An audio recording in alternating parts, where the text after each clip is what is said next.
Paramashivoham.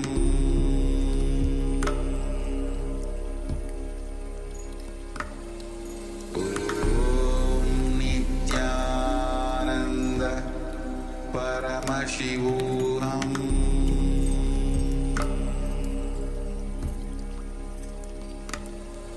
Om Nithyananda Paramashivoham.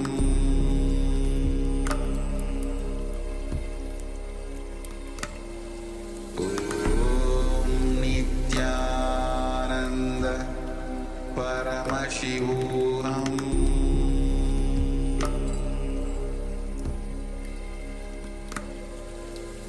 Om Nithyananda Paramashivoham.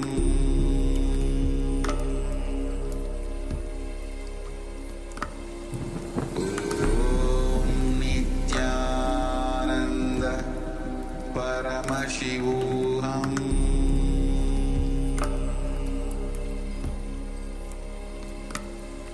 Om Nithyananda Paramashivoham.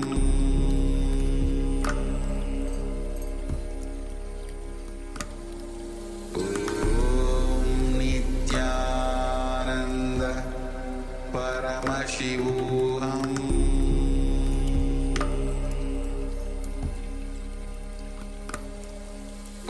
Om Nithyananda Paramashivoham.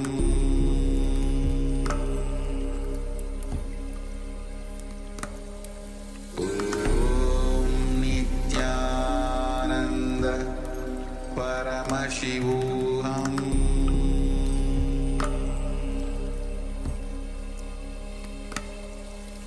Om Nithyananda Paramashivoham.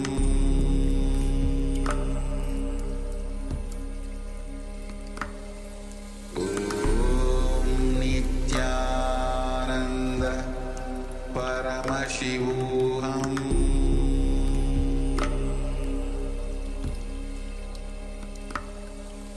Om Nithyananda Paramashivoham.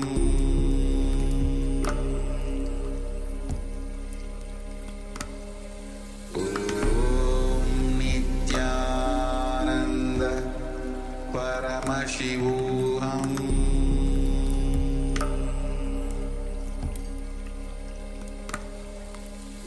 Om Nithyananda Paramashivoham. Om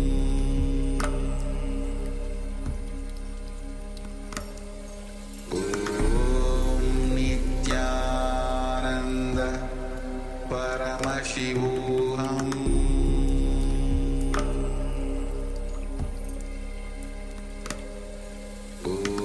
Om Nithyananda Paramashivoham.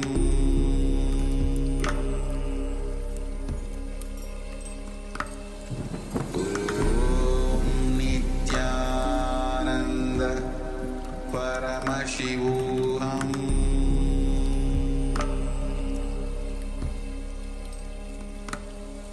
Om Nithyananda Paramashivoham.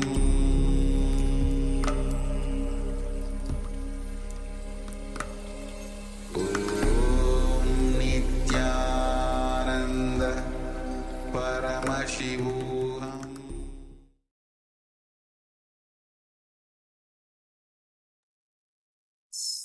Relax now.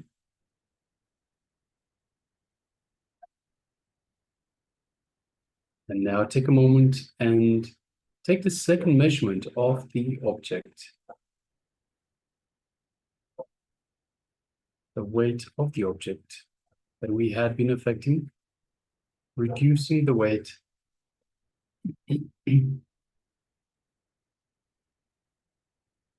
And once you have taken the second measurement, you can let us know whether it has increased, decreased in size. weight.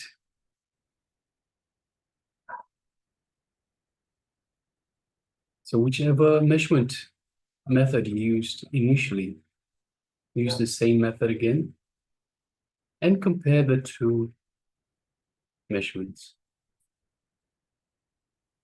And once you have done that, you can let us know in the chat box how you went. Yes, if you use the glass of water method, drinking from the glass will not be permissible. So make sure you measure the height before you take a sip of the water. And if you have a weighing scale, please let us know what was the initial weight and what is the second measurement.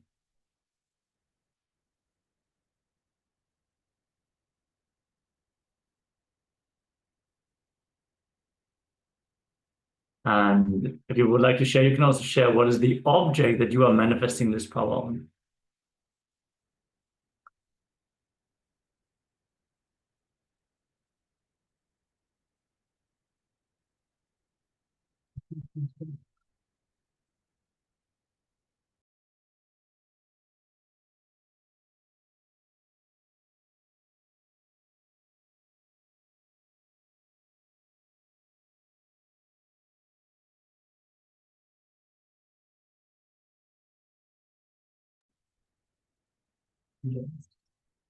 Ma Stephanie, that is yet to see a change of weight. Not a problem, Ma. We're going to have various rounds of power manifestation. So don't judge just based on the look.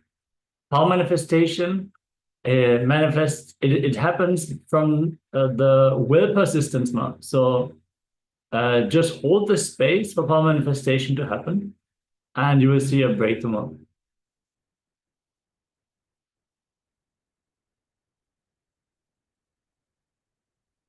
Thank you for sharing your experience. And we invite everyone else to also start sharing.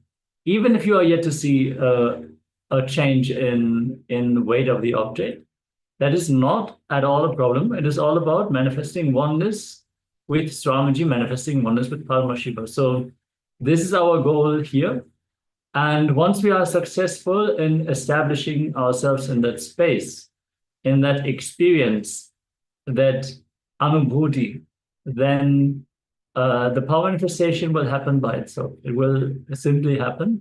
So instead of focusing on changing the weight of the object, focus on experiencing oneness with Swamiji. Because Swamiji is the one who's only changing the weight of the object.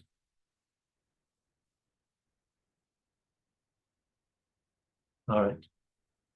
So this, we're now going to move on to the next segment, which is going to be a detox segment.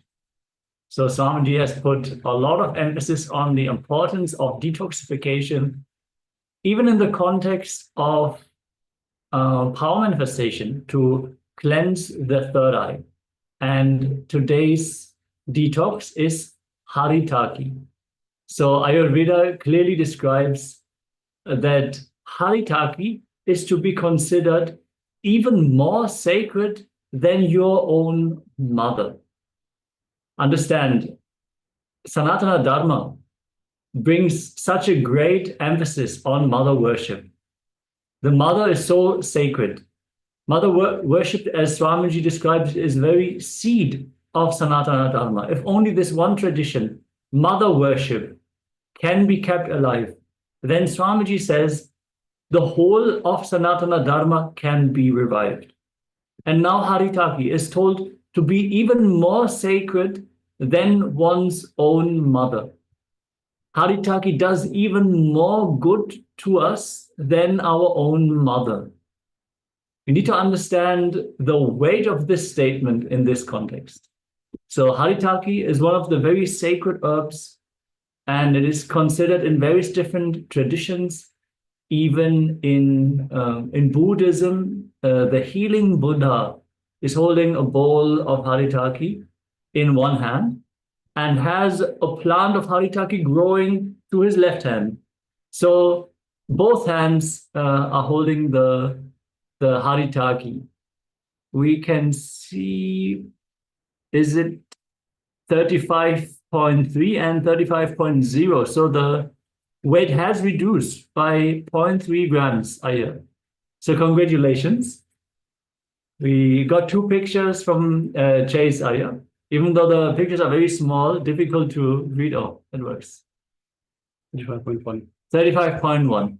That is okay. Still, the weight would not have changed by itself, Aya. So congratulations and celebrate. Even small successes, celebrate and hold the space for more significant change to happen during the next power manifestation. So just, yeah, celebrate any manifestation that you're experiencing, Aya.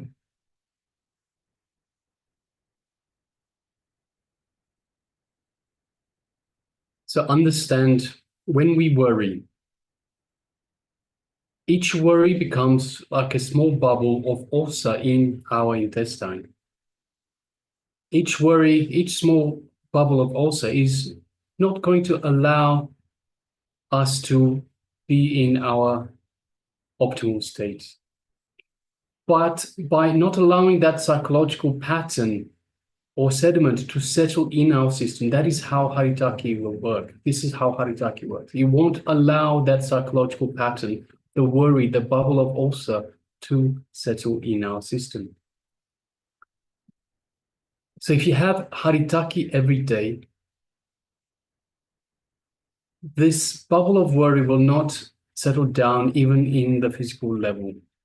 Even physically, it will just be cleansed and removed, kicked out.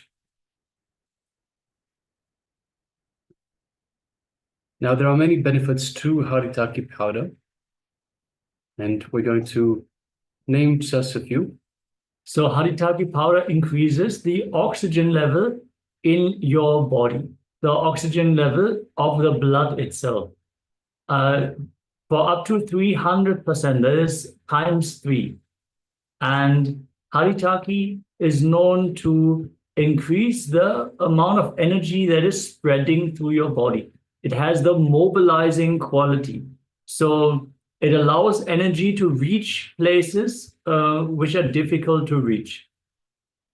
So Haritaki, by increasing the blood oxygen level, helps the body's cell's respiratory system. So your mitochondria activity is also increased. Mitochondria is the powerhouse of the cell, which is required for all cell activities. So all cells always need energy from the mitochondria, and Haritaki can improve the mitochondria activity. That means indirectly, Haritaki has antiviral, antifungal, antibacterial, anti-cancer, basically everything that your body needs to fight. Haritaki will provide more energy to the body's immune response. Also, it will help in mobilizing the lymphatic system. So toxins that are stagnant in the various layers of the body, they will be flushed out. Haritaki has a strong diuretic effect. It prevents the water from the water within your food to be drawn by the intestine. So it basically pushes all the toxins out through your 1, 2, and 3. So it helps the body to get rid of toxins in every form, through the sweat, through the urine, and the feces as well. Swamiji also mentioned that by increasing the blood oxygen, even our patterns, when we do completion, for example, these patterns exist in our body in the form of neurons. So we have neural pathways where we store our memories, store our ideas about ourselves, the world, and others. So when we do completion, these neurons also get digested and they need to be flushed out. So Haritaki will help even with that. So Haritaki not only makes us more healthy, more energetic, it even helps us with completion. Haritaki powder helps us to understand the subtle truths. because our brain will be energized. The blood oxygen, again, will make us more alert. It will sharpen our eyesight, help us focus, and it also brings a subtle calmness to the mind. If there is heaviness or constipation in the stomach, which is the usual status of all human beings, you will not realize, you will not listen, you'll not understand. Half of the time, you will be switched off.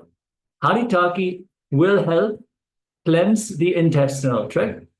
If you take it in the powder form, it will start in the mouth directly. It will cleanse your gums, prevent inflammation in the mouth region, which is a cause for many chronic diseases, because if you have inflammation in the mouth, you will swallow that inflammation and it will spread through your whole body.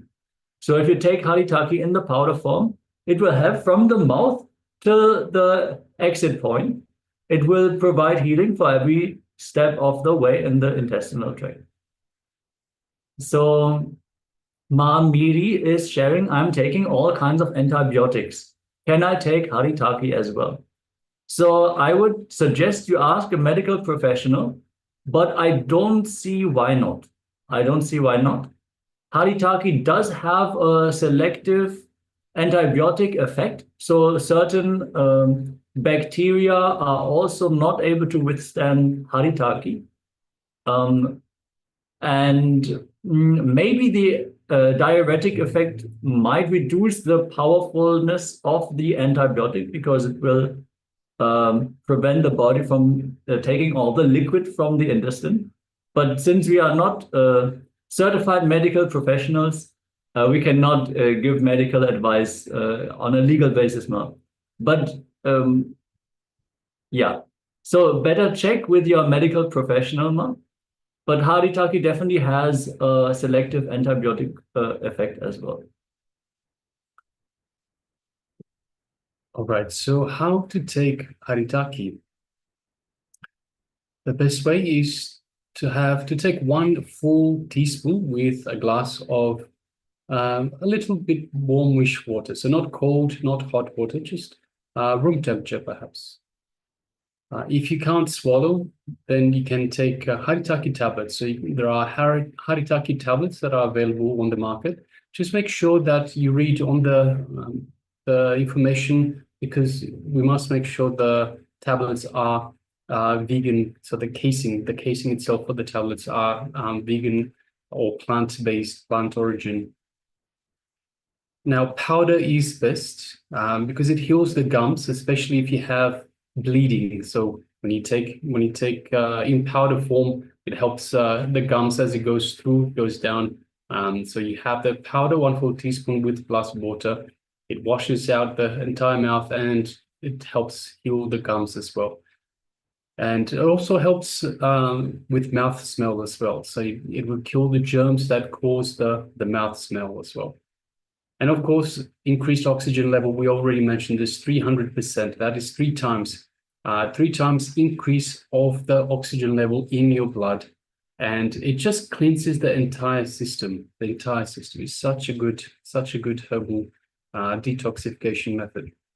Yes, actually, if you take Haritaki, by keeping it in your mouth, Swamiji also recommended to brush your teeth with Haritaki. That will pull out all the stagnant bacteria in the pockets of the teeth. So that is a deeply rooted bacteria that leads to all kind of inflammation in the system, tooth decay, and various different other ailments. By brushing your teeth with Haritaki and rock salt, you can remove any kind of inflammation from the mouth area. And Haritaki is also being used for skin problems as well. So for that, again, if you have any chronic skin diseases, best to ask your Ayurvedic doctor if Haritaki is the right solution, because as always, every disease has its own quality, and Haritaki also has its own quality. But when it comes to cleansing the skin, Haritaki is a great remedy. And the compounds within the Haritaki can actually pass through the skin barrier. So the Haritaki from 9 years ago, is it expired? I would say it should be okay, Ma. It might not be as potent anymore, but it is very dry. It as long as you have stored it in a dark and somewhat dry place, it should be fine. It is not the kind of substance on which bacteria likes to grow. So yes, with its bitter quality, it will also stimulate the saliva glands, which will help you to cleanse your intestinal tract. So yeah, wonderful. It is a wonderful remedy, and Swamiji tells us to take at least 1 teaspoon of Haritaki every day. And if you have had exposure to strong pharmaceutical medicines, Swamiji actually recommends us to use Haritaki and rub it into the skin to pull out residues of these pharmaceutical drugs from our skin and even from our bone marrow. Swamiji has shared that if you rub the Haritaki into the skin until the skin turns red from the rubbing, that is when the pores are open and the Haritaki has the capacity to pull toxins out from your body through the skin. During certain vratams in India, the women, they use Haritaki on the full body and then take bath. So it is a very powerful way of detoxing the body through the skin as well. And again, the oxygen increasing effect happens even in that way because Haritaki can pass through your skin barrier. If you have any questions about Haritaki, you can post them here in the chat. And we recommend to take Haritaki every day, source it organically, but you can find Haritaki everywhere online. If you have access to Haritaki that is from India, that would be best, because in many places they grow it organically. So many times it is grown by the spiritual organizations as well. So you can be assured that it is of a pure quality. So with this, we have covered Haritaki extensively, and we can repeat enough how powerful this remedy is. That is why Swamiji has included Haritaki in the Pancha Kriyas, in the daily cleansing techniques that all of Swamiji's disciples are supposed to perform. So the Pancha Kriya are the cleansing techniques that are viable to be performed on a daily basis.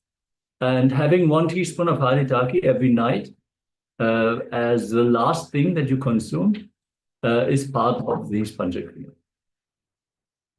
With this, let us get ready and move on to the next segment. We're going to dive deeper into the topic of desires. Swamiji is going to reveal how we can transcend our desires.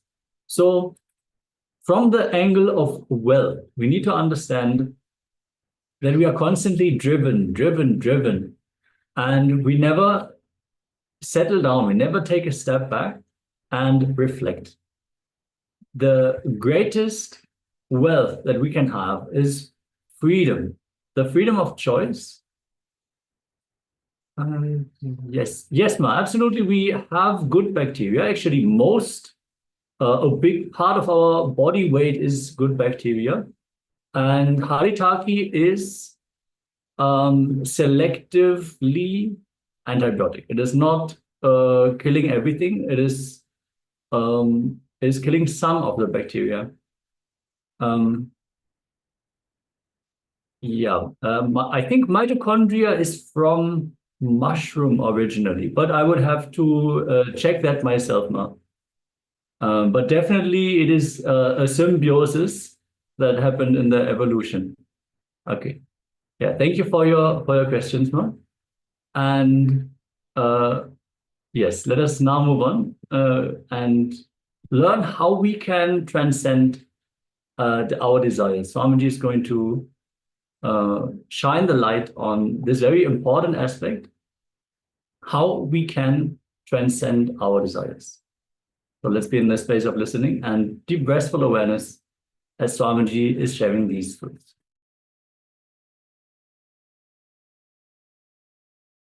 In Sanskrit we call viraga. Understand? Viraga means going beyond attachments. Vairagya. Going beyond. Raga means attachment. Araga means detachment.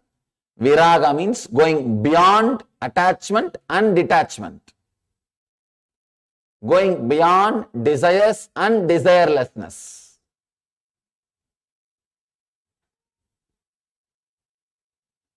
Let me read the sutra. I'll give the translation of the sutra. Then enter into the sutra. Enter into the truth. When some desire comes, consider it. Then suddenly quit. Suddenly unclutch and experience the truth in you. It's a very simple sutra. Very simple. That is why it's so complicated. All simple things need you to be simple. Understand? When the truth is delivered in a simple way, they take it for granted. You are already in a simple space, in an innocent space. Here, Shiva is delivering a beautiful truth.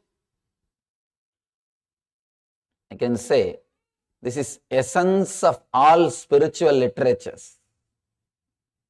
Essence of all spiritual literature. One more thing you need to understand. Never you can have the benefits of spirituality unless you practice it, go into it honestly. People come and ask me, Swamiji, is there a shortcut to enlightenment? I tell them, only when you drop the idea of shortcut, you will achieve enlightenment. As long as you have the idea of the shortcut, shortcut means what? Trying to grab something without putting your energy or effort to it. Fortunately, there is no shortcut to enlightenment. Otherwise, you will suffer. See, great energy, great understanding, great truths should happen to us only when we are matured enough to receive it. When you are not matured enough, if you are just greedy of the truth, seeing a life or joy or bliss of an enlightened being, be very clear, you will create trouble for yourself. I have seen many times, people see the joy, they see the ecstasy and energy I radiate, and they become greedy of the state in which I am living. But when I ask them to go through the steps, they say, no, this is not what we wanted.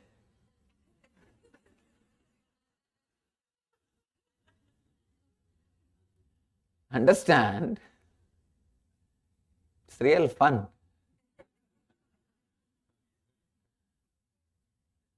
This is not what we wanted.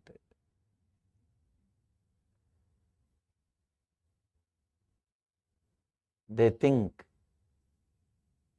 just a learning or few words can give you the ultimate truth. No. physical health or personality development happens as a side effect or as a byproduct when you go towards the enlightenment. But spirituality is not just for your health or your mental well-being or just self-development. Do not stop or do not think that is everything. That is where the problem starts. I have seen people.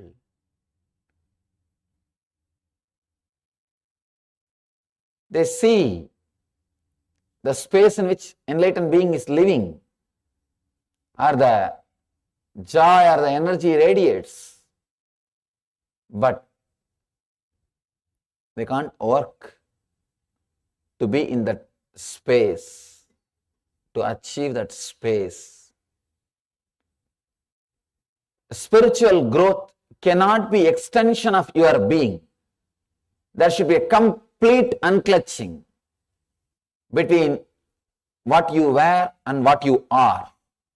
There should be a clear unclutching, disconnection between the past and the present.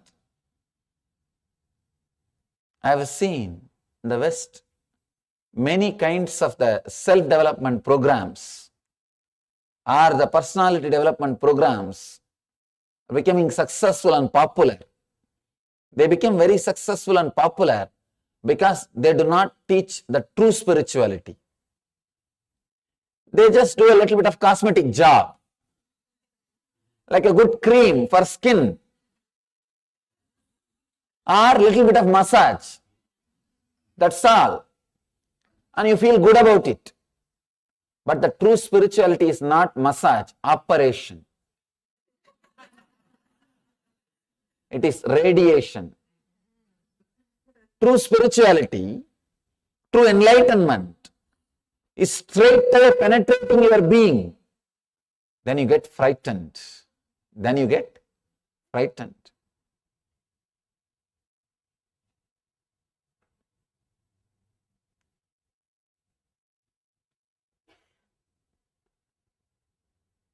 Shiva is saying here, when some desire comes, consider it, then suddenly quit it, unclutch from it.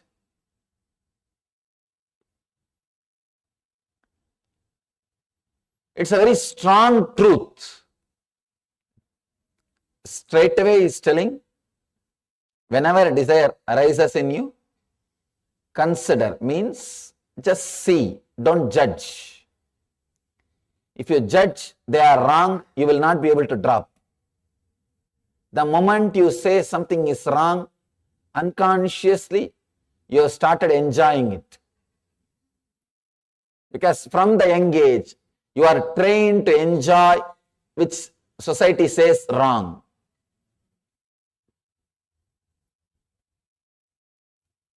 Shiva is not here just to give you a little massage or just to give you a little cream. No.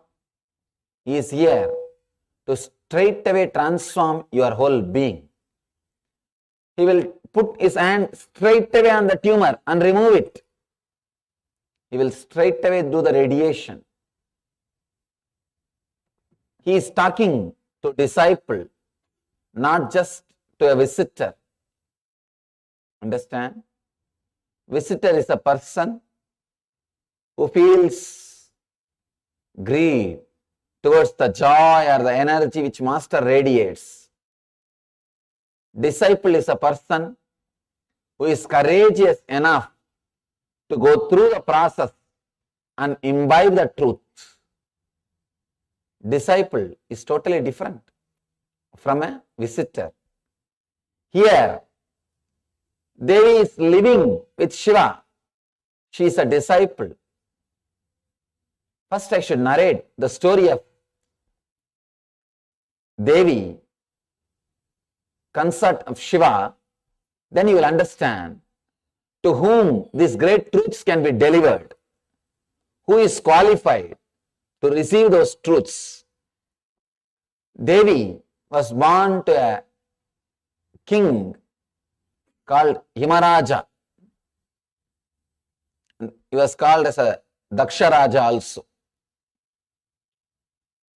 His father was a great king, very big king. Naturally,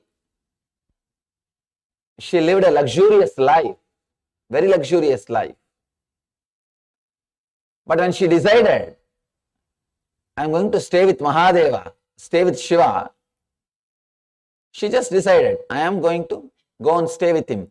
Mahadeva, Shiva was living in burial ground, cremation ground. He did not have his own house. He did not have his own home. He is homeless. He is a great yogi, Mahatapasvi. If you see all the things around Shiva, things which society does not want, because he is such a compassionate being, all the useful things he gives it away to the society. His ornaments are very cheap Rudraksha beads, not diamonds and gold. His staying place is a smashana, cremation ground, not any palace. All useful things he gives it away to the society. He uses only what is not useful to the society. When Devi wants to go and stay with Mahadeva, Shiva, her father is objecting. No, you can't go and stay with him. You will not be comfortable. You won't be happy. He doesn't have things to take care of you. She says beautifully, here I may be luxurious but not blissful. With him I may not have the luxury, but I will be blissful. Devi leaves everything and her father is warning her, if you go leaving me, you should not come back, because now it is a prestige problem. Daughter living with some beggar. She said, that's okay. She left everything, went and stayed with Mahadeva in the Himalayan hills. To her, he is teaching.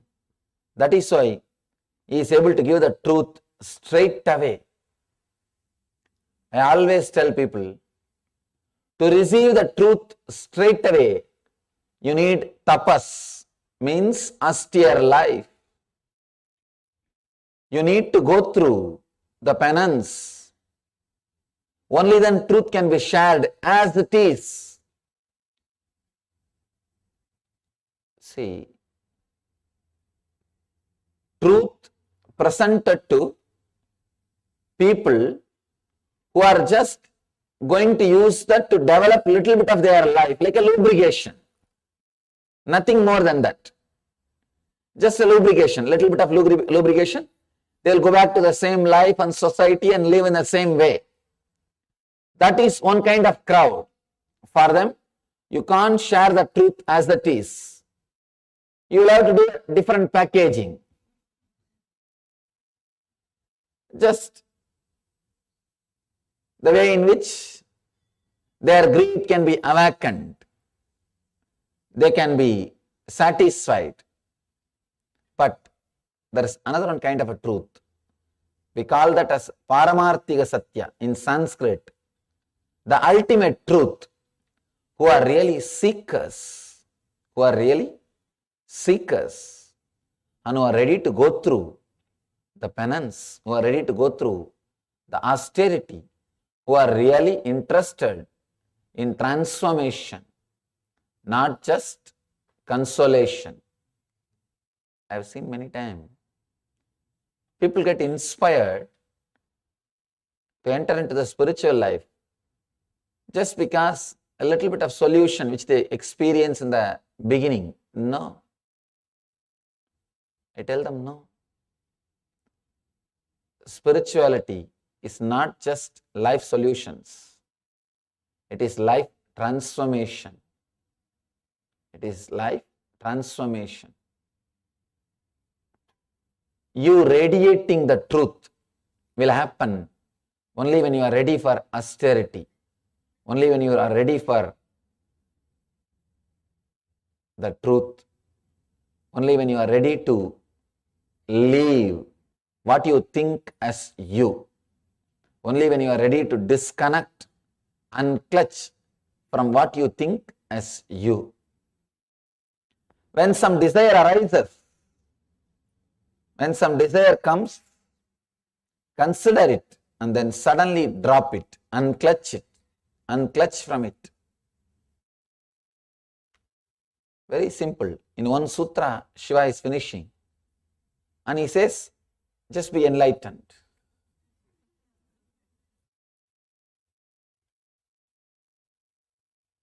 Actually, you don't need more words to experience the truth at all. For any person to become enlightened, this is more than enough. This is more than enough. Here, Shiva is telling the essence of everything. The essence is already here, available.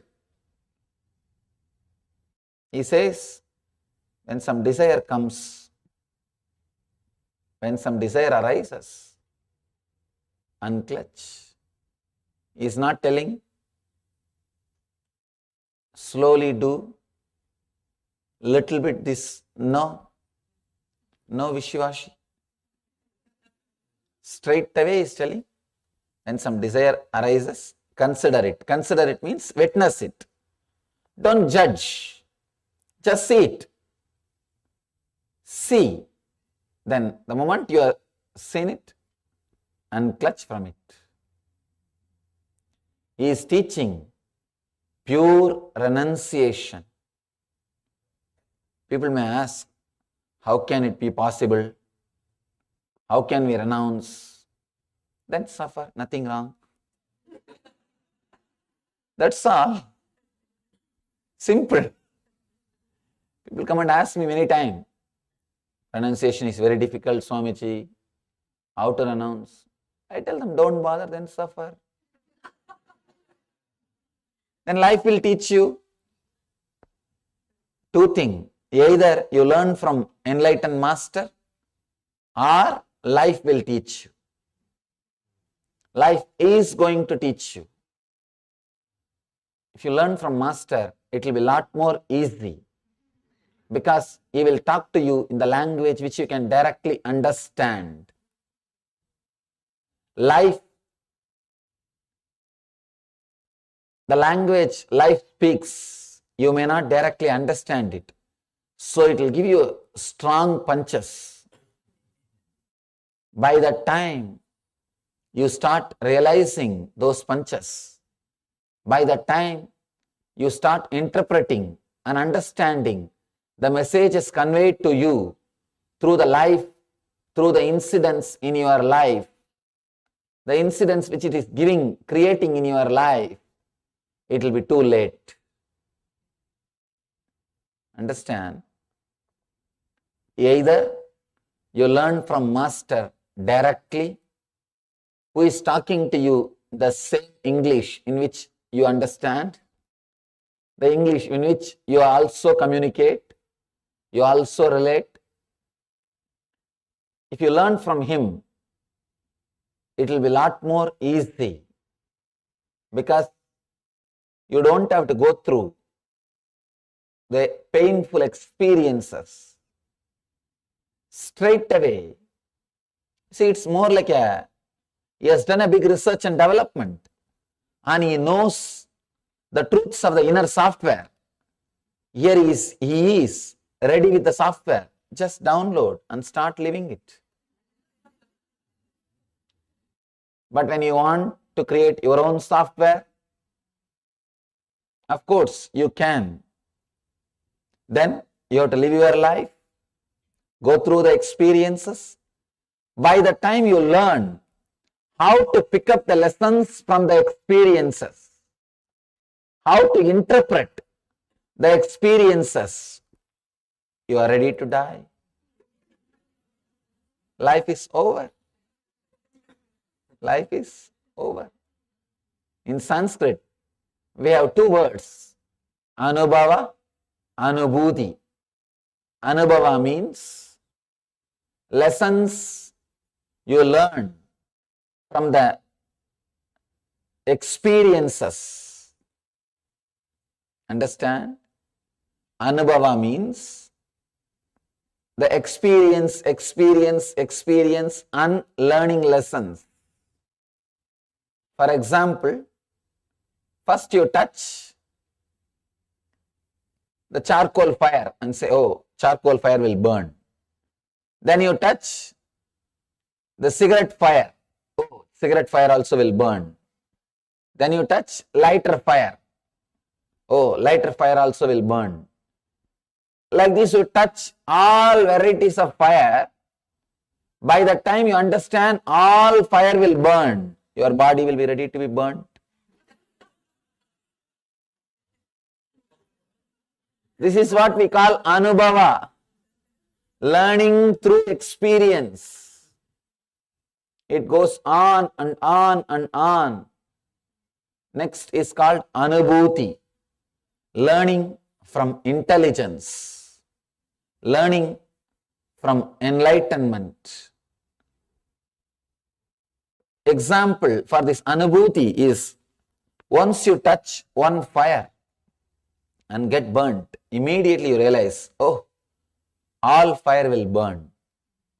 This is called Anubhuti. Understand?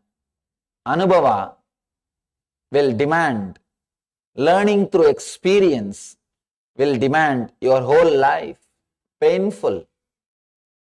In the end, you will say the same thing which Shiva is saying. You will say the same thing which Buddha is saying. You will see the same thing what Jesus is saying. You will see the same thing which Mahavira is saying. All the great masters, what they are saying, you will see it and say it, but it will be too late. It will be little too late.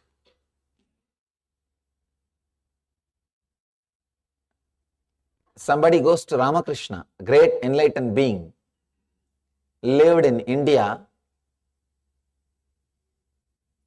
in 19th century. I think end of the in 1886 he passed away. He left the body. Great being, great enlightened master. Somebody goes to him and asks, Master, is there a way to connect outer world and the inner world and live with both? Ramakrishna says, yes, there is a way. You can enjoy both. But first, you have to achieve the inner world. First, achieve the inner world means first, forget about the outer world. Put your energy, turn your energy towards the inner world. Achieve the inner space. Then suddenly you will see, you will have the outer world but not disturbed by it. He gives a beautiful example. Boat, which always stays on the water, but water should never stay inside the boat. Boat can stay on the water, but water can't stay on the boat. Achieving the inner space, which is not moved by anything. Achieving the intense energy and excitement, which is independent of anything, is a basic need. Here, Shiva is also saying the same thing. First, let you achieve the inner space. Let you achieve the inner space. Unless that happens in you, no help is possible. I have seen many people using the great spiritual truths in a different way, promising to develop yourself as a personality development programs, or to create wealth, or to create some other things of the outer world to you. I can also sell with that packaging. It's not a big thing. It is not a big thing. But understand the truth, the ultimate truth is totally different. The truth of enlightenment is totally different. And I really feel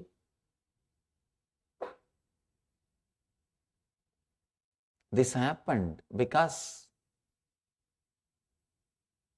you do not go to learn the truth from the source.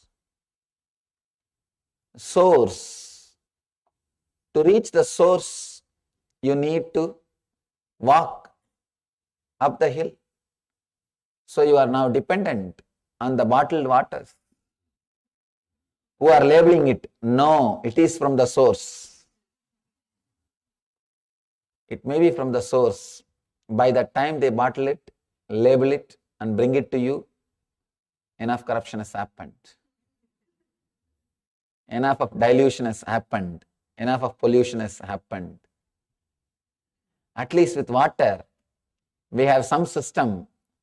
We can transport it without pollution, but with the truth, the moment it goes to somebody's head, and if it does not become enlightened, and if it comes out, it is polluted, corrupted. It's already corrupted. I always tell people, even if it is a little difficult, learn from enlightened sources. Learn from authentic tradition.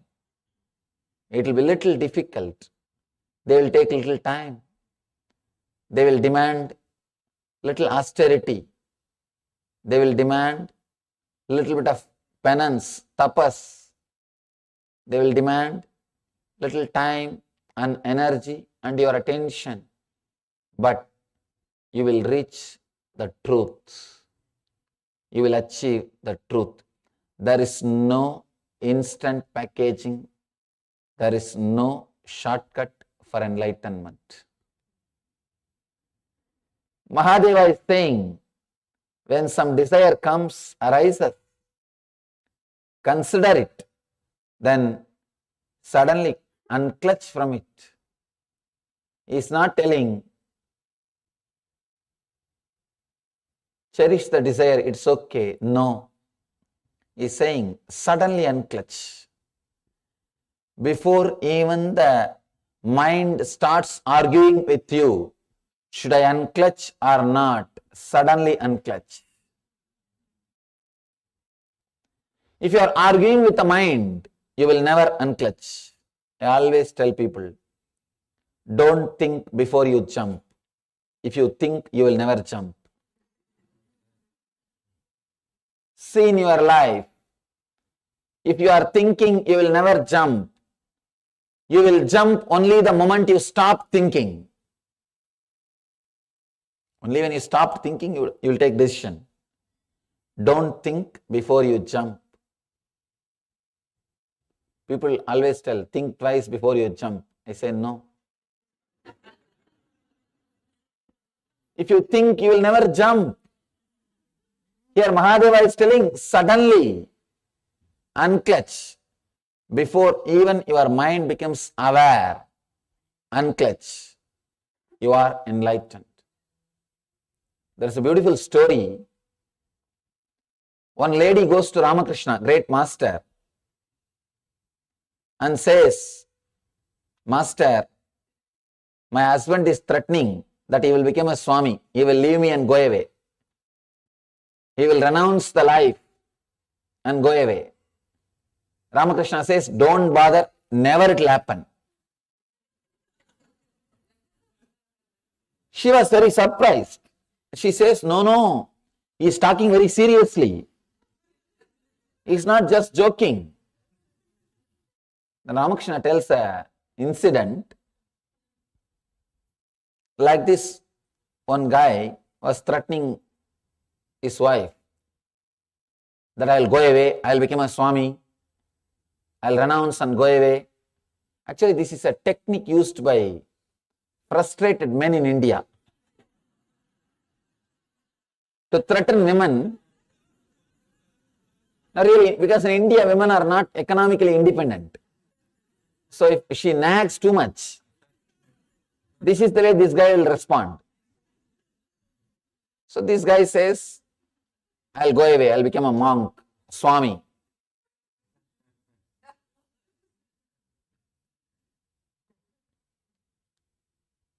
She goes and complains to his elder brother, that guy's elder brother, and says, your brother is threatening me that he will become a Swami. Please advise him. Elder brother says, don't bother, never it will happen. Again she's asking, how you say never it will happen? He's very serious, he's talking really seriously. He says, no. How a person will become a Swami, understand, now see. And just this guy took his cloth and threw it away, just took one towel and went away, left the house and became a Swami. The elder brother shows, this is the way people will become a Swami. And he really became Swami. Person who talks will never do. Person who is thinking will never do. Person who is thinking will never jump.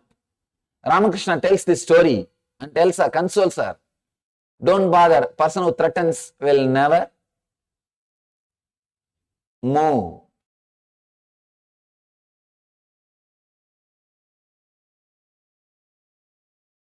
Shiva is speaking to a different kind of personalities and different kinds of people.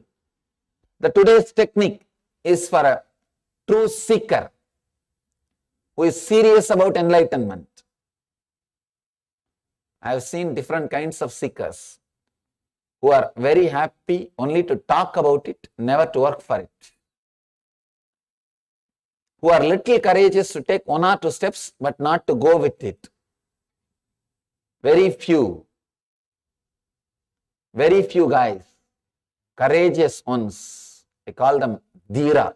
Dhira means courage to travel, courage to live it, courage to leave everything else.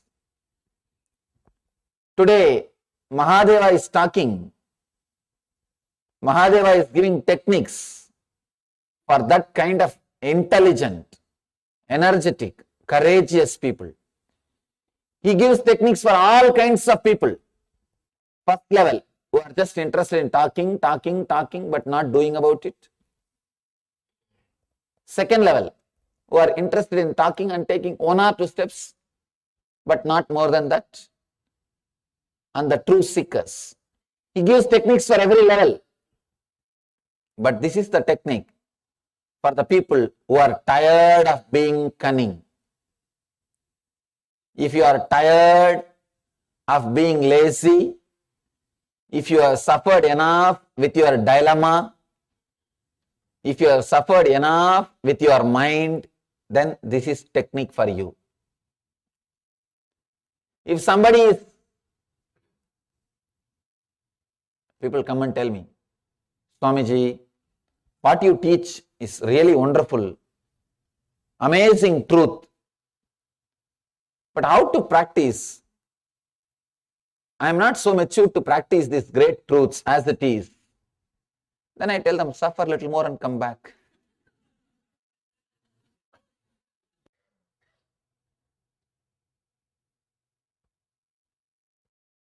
The truth as it is, the truth as the truth just transforms, just makes you completely a different being.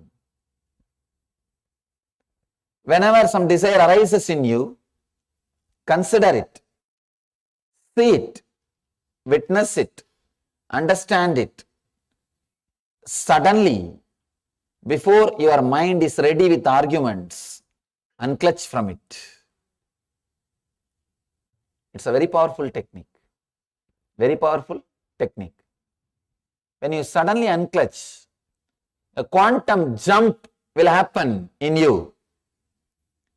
If you are renouncing step by step, you will never achieve the reality, enlightenment. No. You will never achieve the reality, enlightenment. No.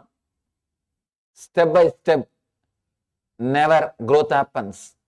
Enlightenment is either now or never. Complete yes or complete no.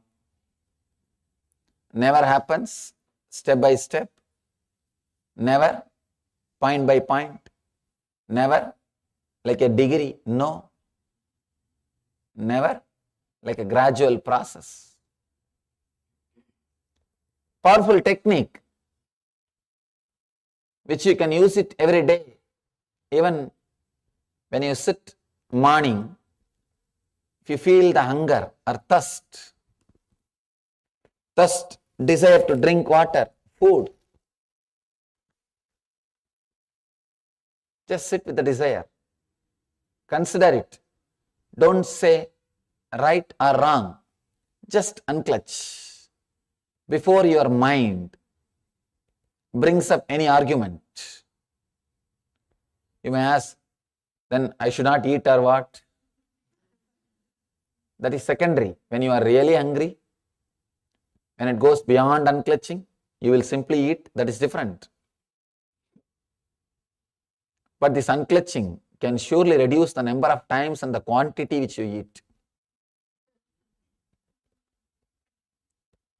Any desire, whether it is about anger, desire to express your anger, or desire to express your lust, desire to express anything, or desire for some object, just sit, consider the desire, and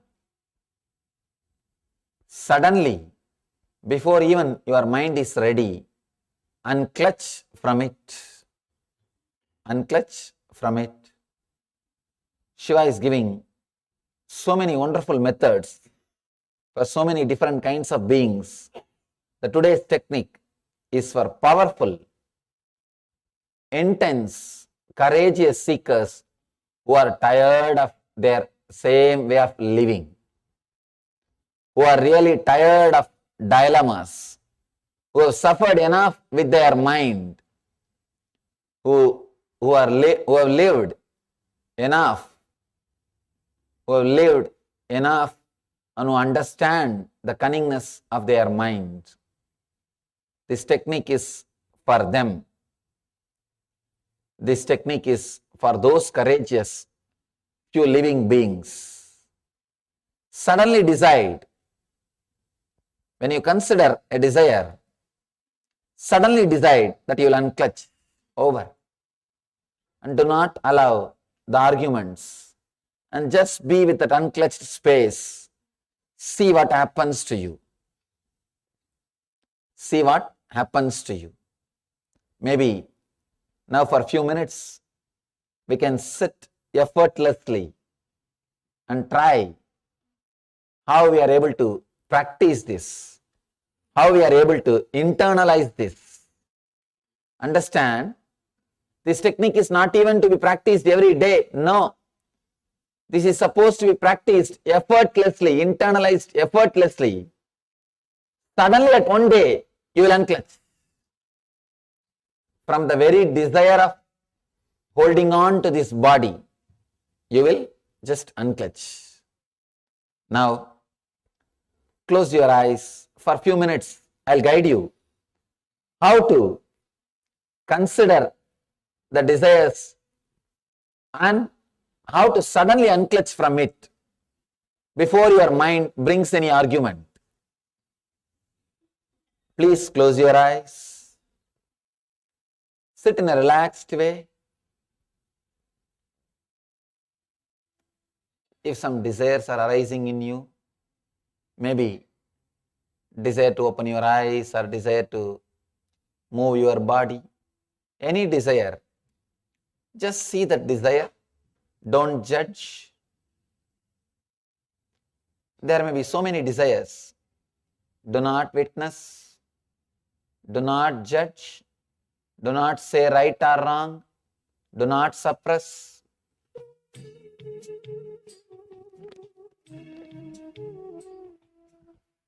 Just see.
Don't say, don't think your desire is right or wrong.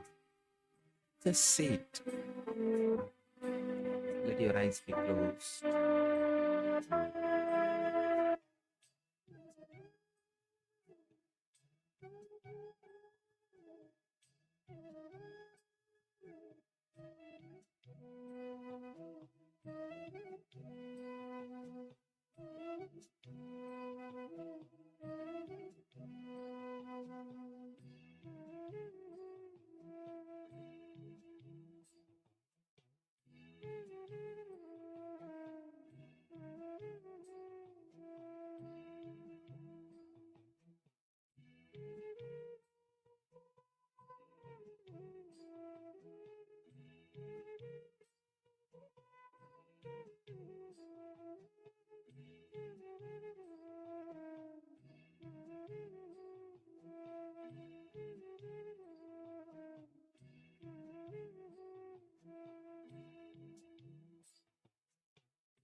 Let all the desires arise in you.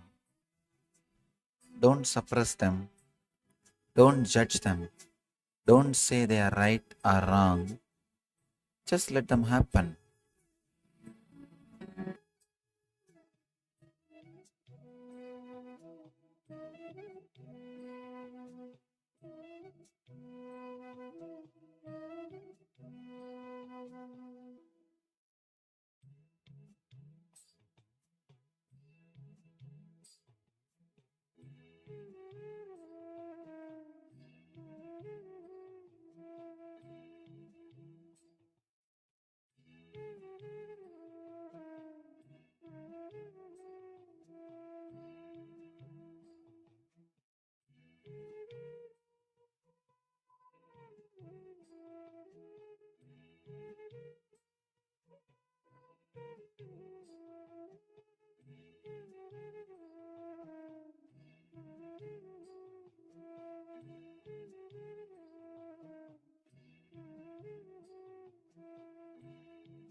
Suddenly, before even your mind recognizes, unclutch from all the desire and relax. Do not argue. Do not logically decide. Do not decide based on right or wrong. Just unclutch from all the thoughts.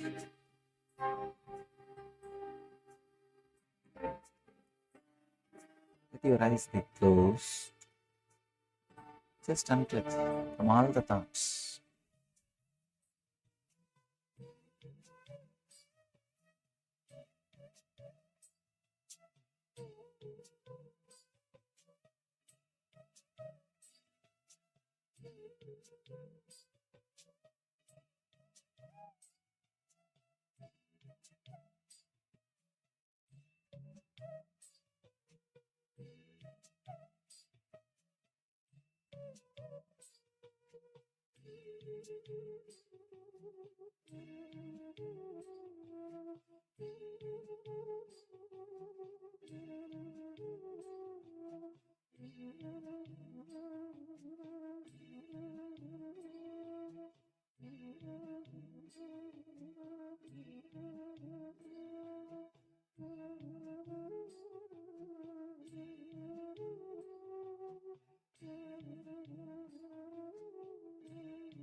anything comes up, just unclutch.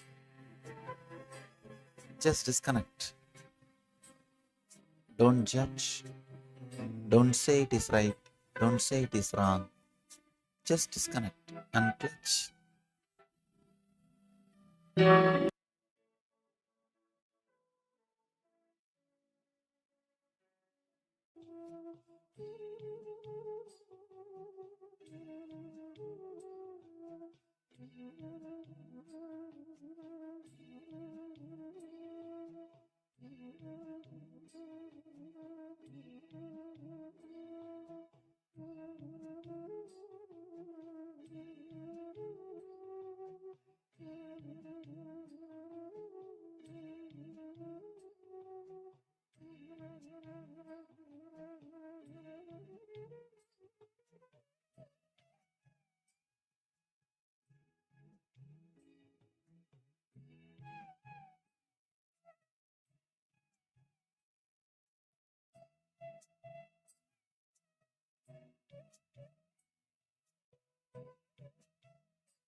Om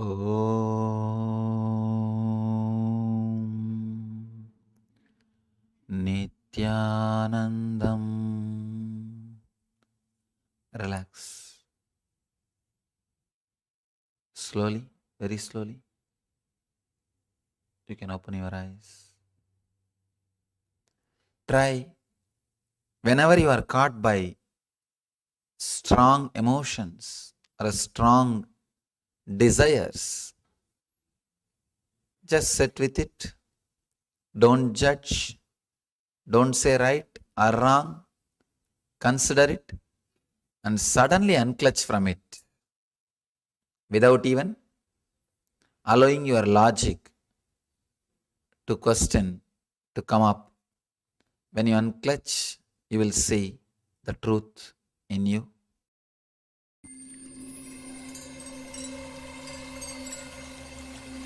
I welcome you all with my love and respect. Let you all open all your three eyes. Om Nithyananda Paramashivoham.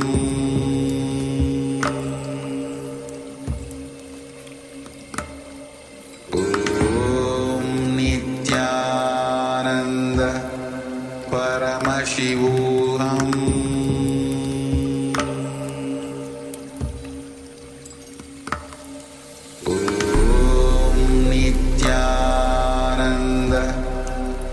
Paramashivoham.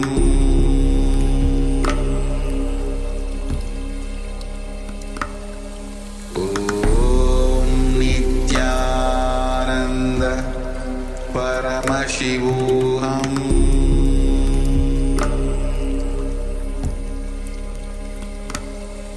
Om Nithyananda Paramashivoham.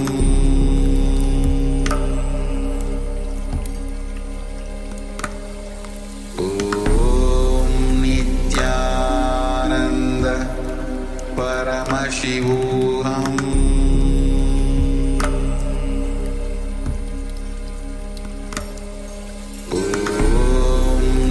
Nithyananda Paramashivoham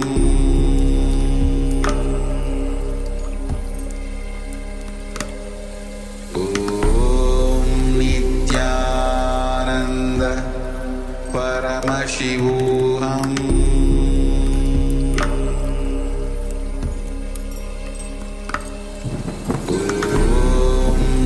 Nithyananda Paramashivoham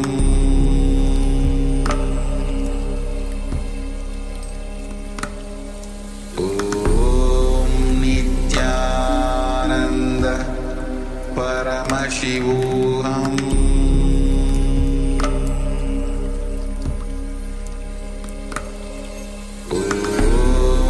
Nithyananda Paramashivoham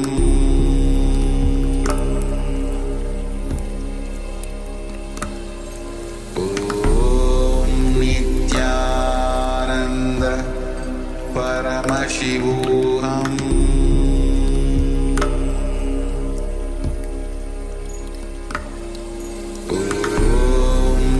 Nithyananda Paramashivoham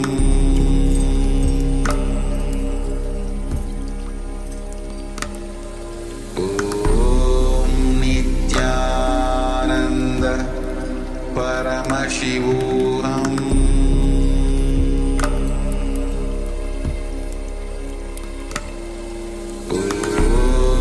Nithyananda Paramashivoham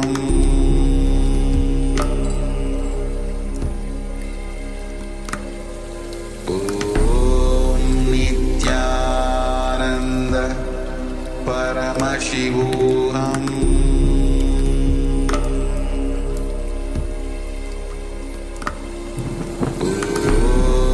Nithyananda Paramashivoham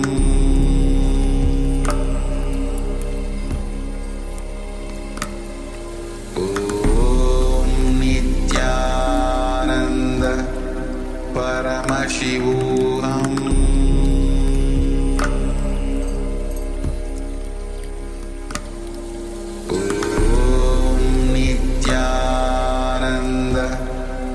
Paramashivoham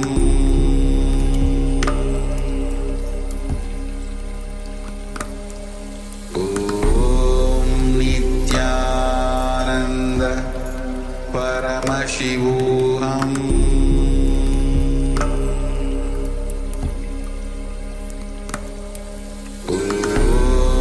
Nithyananda Paramashivoham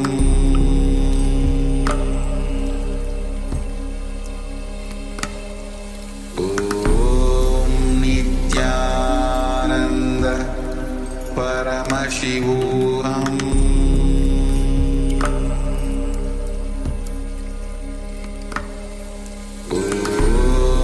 Nithyananda Paramashivoham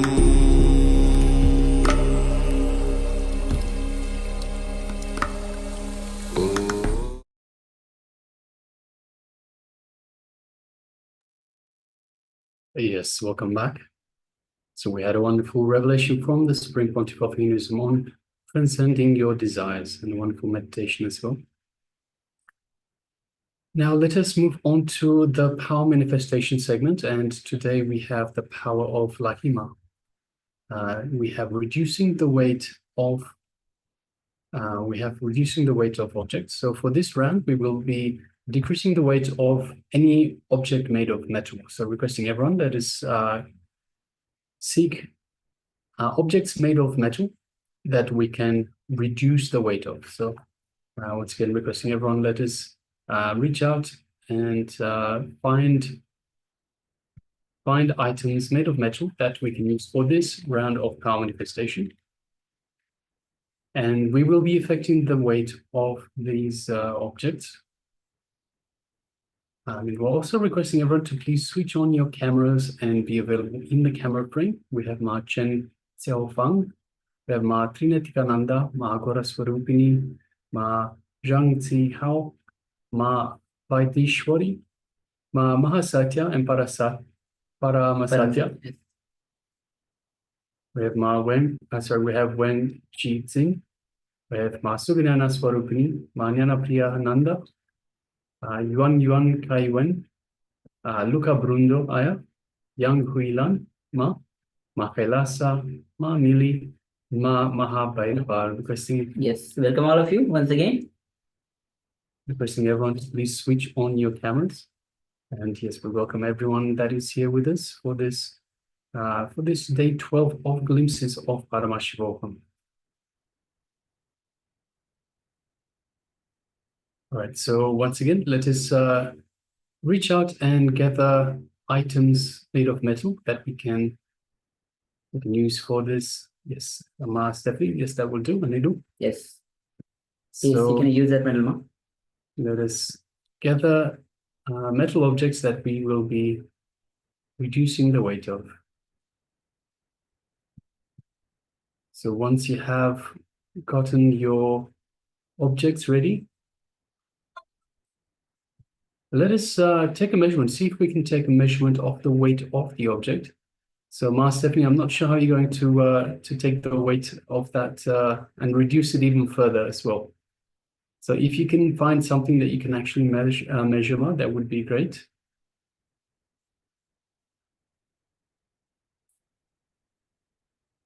All right, so everyone, let us gather objects made of metal that we can measure the weight of, and we will be, through the power of Laghima, we will be reducing the weight of the object.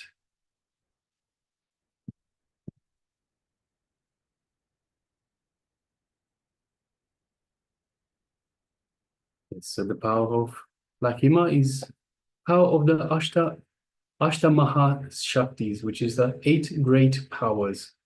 So we have Mahima, Laghima, and another 6 powers, 6 other powers.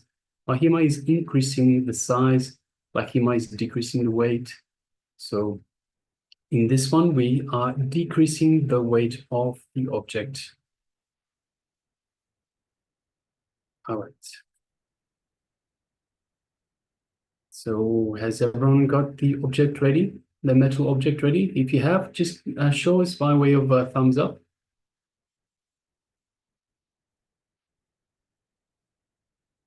Okay. Yes. All right, let us get started. So let us sit comfortably with the head, neck, and spine in a straight line. So having the metal object in front of us.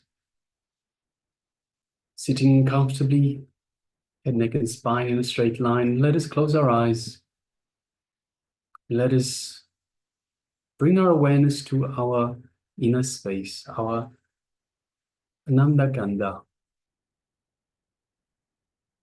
So this is the space that Swamiji has initiated us in to connect to him.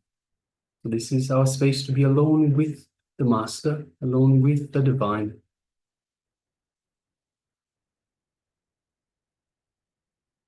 And let us connect to Swamiji in our inner space, our Ananda Gandha, simply by visualizing Swamiji in our inner space. We invoke the Master. So let us do just that.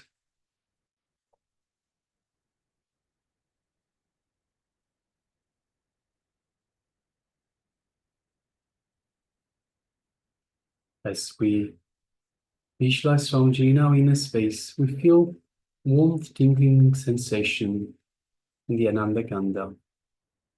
We feel this feeling connection we have to the Master. And through this feeling connection, we feel the love, compassion, and infinite grace that is radiating from Swamiji and showering on us from our inner space.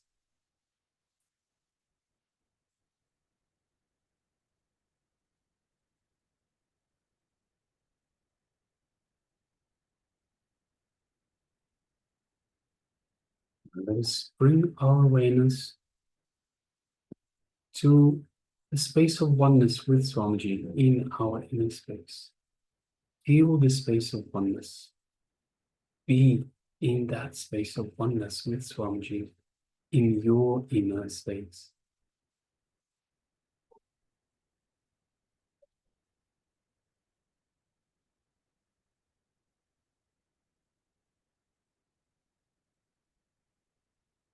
Now let us shift our awareness just slightly to our third eye, in between the eyebrows.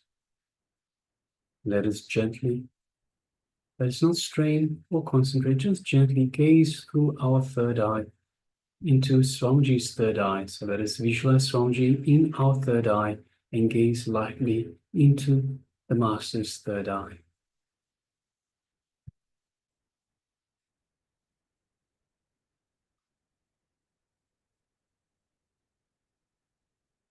Let us feel an energetic connection from the Master's third eye to our third eye. A light buildup of energy in our third eye. As Swamiji, the Supreme Pontiff of Hinduism, is awakening and activating our third eye.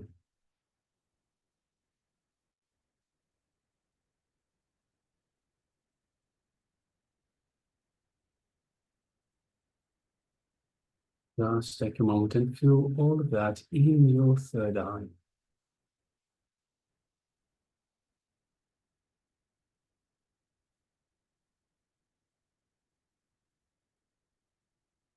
Now let us make a strong declaration to reduce the weight of the metal object that we have in front of us. Strong decision, strong declaration to the cosmos. So strong that is the only reality that we are willing to entertain. Nothing else is truth. Nothing else can be except our intention for the metal objects to reduce in weight. So let's keep that strong intention, strong declaration in our third eye with intensity. Let us hold it strongly, intensely in our third eye. It's the only reality, the only thing that is real. Nothing else is real, just our intention to reduce the weight of the object.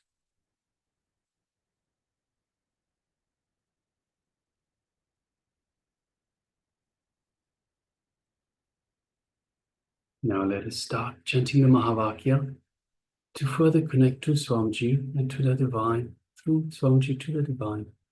Let us start. Om Nithyananda Paramashivoham. Om Nithyananda Paramashivoham. Om Nithyananda Paramashivoham. Yes, continue chanting the Mahavakya. And from that space of oneness with Swamiji, from the strong declaration that you are holding in your third eye, let us now start manifesting this power of Lahima, decreasing the weight of the object, of the metal object that is in front of you. Let us begin. Paramashivoham.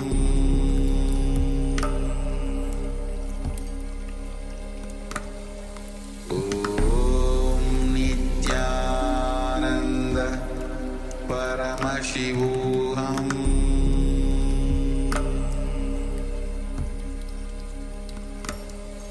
Om Nithyananda Paramashivoham.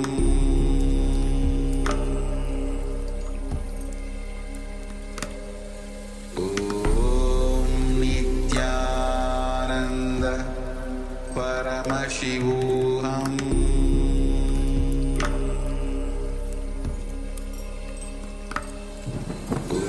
Om Nithyananda Paramashivoham.